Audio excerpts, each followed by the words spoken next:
Okay, hopefully I haven't put the settings up too bad. I already look. I seem to be a lot more blurry than I was before. But hello, Troy A. Shadowing Tronics with the final day of the 2021 Art Soundoff Challenge. So I wanted to practice a bit more with Clip Studio Paint's feature on records. I don't think what I'm trying to say. It records your steps and makes sort of a speed draw for you, and that's kind of what we've got here. And I figured this might be a little easier for me, so just because I think it would be quicker actually. So we've got I put the bricks in, then I put some floor in, colored all that in. Tried doing. What I did here is I did some airbrushing to make it look dirty, and I tried choosing colors that would make it look. Then I tried making the buildings myself, but I wasn't getting the windows the way I wanted them to. So I grabbed the cityscape from Clip Studio Paint's offerings and just darken that up. I don't know how to use the blending mode, so I just kind of put the thing on. Put the fill tool, dropped the opacity a bit, and made it a bit more, so it looks a little bit more nighttime. Then I added in the clouds using the cloud tool. I used the thing that I made for the bat symbol, the template, and then with a little bit of coloring. And I used the selection tool to make the shape that I needed for the signal light. And here's the end. This is what the end result looks like. So I went through that real quick, but that's basically how I created it. And I still think it came out a bit better than the previous version. So I've got that going for me anyway. Just as a reminder, let me see if I should have put that together. Just as a reminder, image,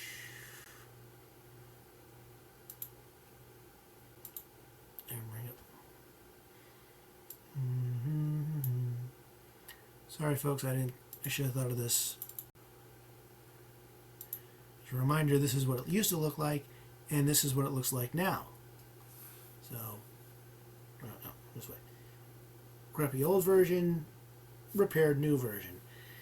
Is it perfect? No. Is it better than this? Yes. Is it more indicative of what my art style and abilities are? Yes. And that's ultimately what matters to me, is that it. Here, I don't need this anymore. Well, maybe I do. Let me just. But this is a little closer to what my art style is, what my skill level is. It's not great, but this is a lot better than what I had. And the important thing is that it matches my art style. So, a couple other things. I didn't really listen to it, so I'm going by memory. I did listen to a audio that I got. I don't know if I'm allowed to say his name or not, because I don't know if he sent it to me in secret or publicly. If it is him, he'll say so in the comments. But he's a colorist, and he was telling me about how much he charges for pages, how much he gets paid with the group he's working with now. But the thing, it still doesn't change the fact that I don't know if I am good enough to, make those rates. You've seen the work over the past 7 days. You've seen what I create. You've seen what my skill level is. You've seen what my coloring level is. This is my end result. Is this good enough that I keep doing that backwards?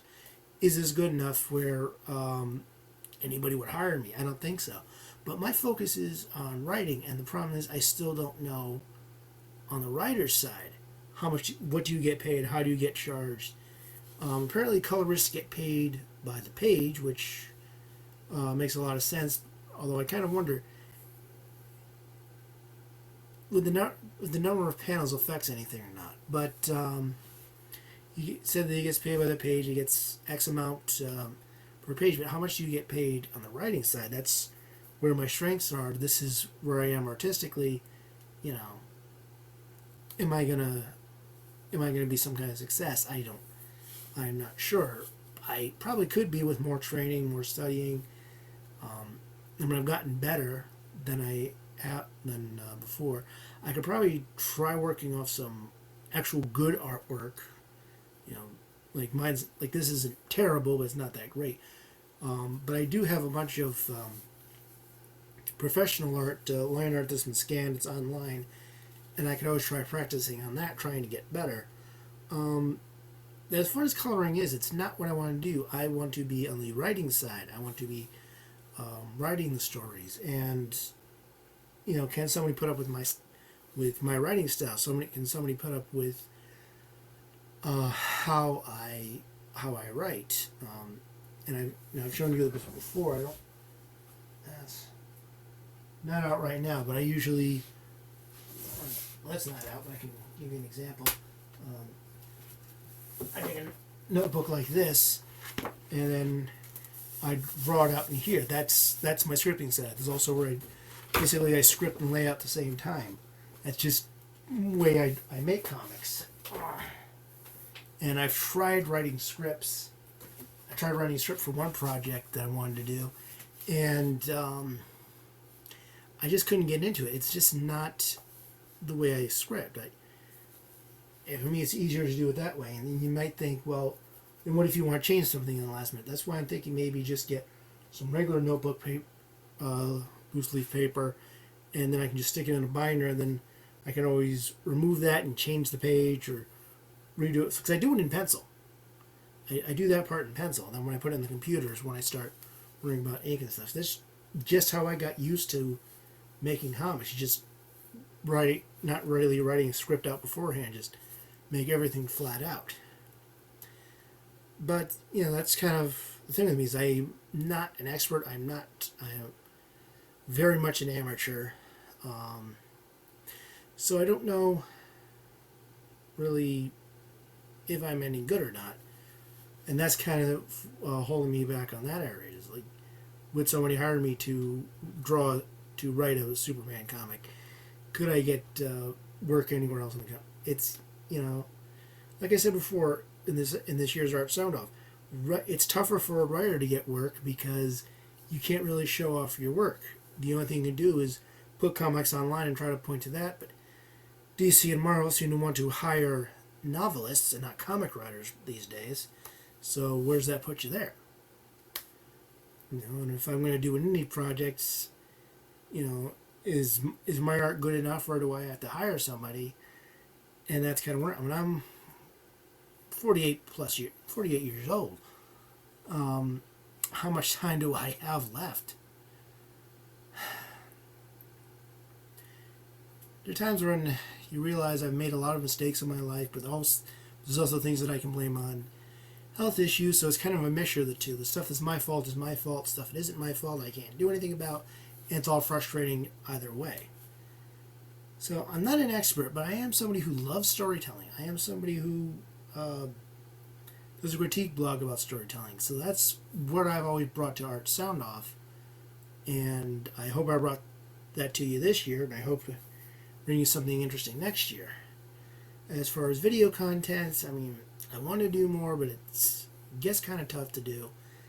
I have a video project that I want to finish, and then I want to start work on the Christmas special review, and then start doing other stuff. So it's a lot, and I'm just keep getting blocked and stymied on that. So hopefully that works out at some point. But that's Art Soundoff for 2021. Rob Stenzinger put one video out, or one audio audio vlog or A-log or podcast or whatever you want to call it. He did one of those this year. Otherwise, it's been me, and it's been kind of lonely. One of the things I liked about doing Art Soundoff is, having all of these other people talking about stuff, talking about their art practice, their art skills, coming up with interesting questions. Something they've said has sometimes been a good topic for me, and sometimes the reverse is true. Something that I said made a topic for someone else. I've even had some art soundoffers ask me a question in their video that I responded to in my video, and vice versa. So it's or audio in it. It just was really fun to do. This year, it didn't seem as much fun because I was doing it alone. I like to think it helped me wrap my head around something.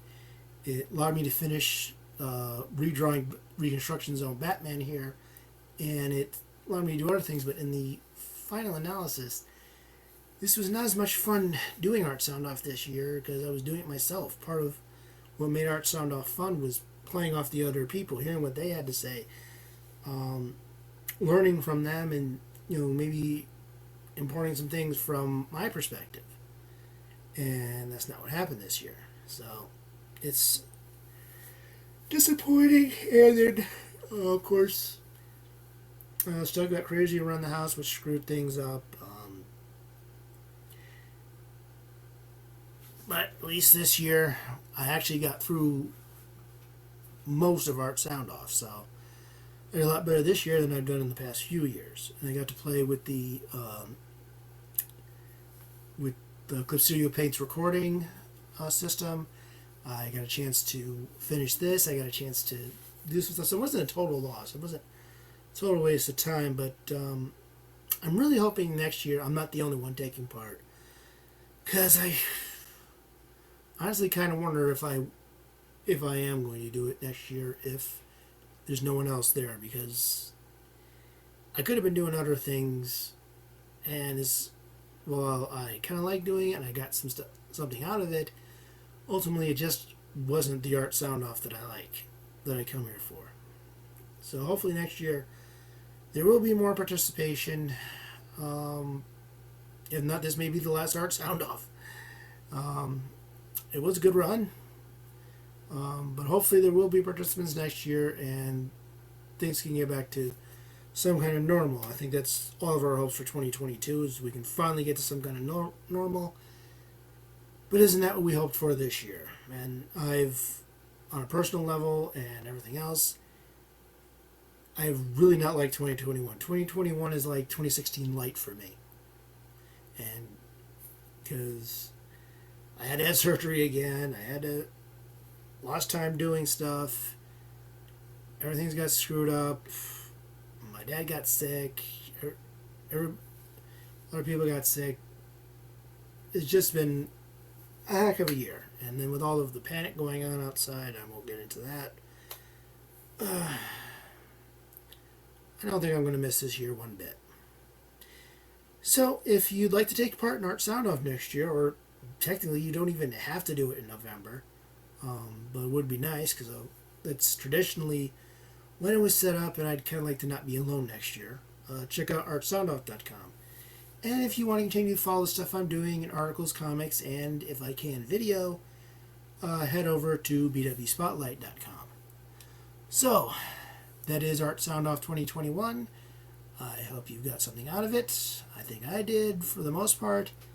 And I wish you all throughout a Happy New Year, a Merry Christmas, and happy creating.